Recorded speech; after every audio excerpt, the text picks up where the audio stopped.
Hey gang, Darryl Davis coming here to talk about designing a real estate career worth smiling about. I want to talk to you about the difference between professional and salesperson. I know we're referred to as salespeople, and I really think that we shouldn't be. I'll tell you why. Because when you think of salespeople in other industries like cars or medical equipment, furniture, clothes, whatever, let's compare, and we'll just use cars as an example just so I don't go through every industry.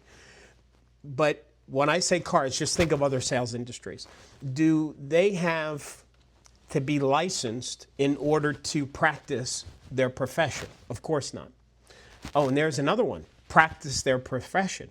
Do car salespeople practice car selling? No, but we practice real estate. We also, like doctors practice medicine and lawyers practice law.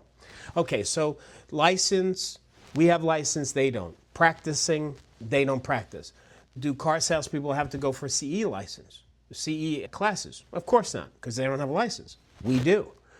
Do they have error and omissions insurance? Of course not. We do. Doctors and lawyers have malpractice or medical insurance? They do. Do they have CE classes? They do. Do they have to be licensed? They do. The big one. Every sales industry is committed to the transaction, to the company, to the product, to the sale. They want to do good customer service, of course, but the commitment is to the transaction. In real estate, when we are hired by a buyer, we have a fiduciary responsibility to that buyer. When we are hired by a seller to market their home, we have a fiduciary responsibility to that client. You know who else has fiduciary? Doctors, lawyers, financial planners, accountants. In other words, we are not salespeople. If you look at other industries that match what we have, license, insurance, errors and omissions insurance, continuing education, fiduciary responsibility, all that stuff does not apply to sales industries. But to professionals, it does. So we need to communicate this. We need to get this word out more.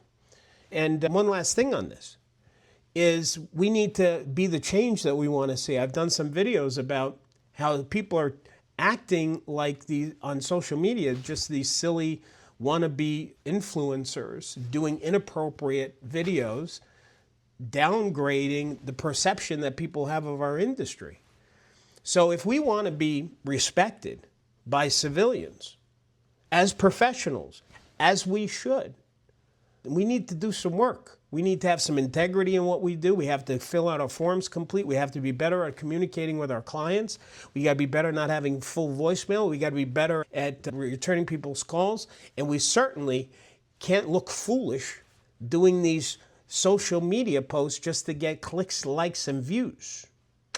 All right. I hope this helped. Have a wonderful day. And of course, don't forget to keep smiling.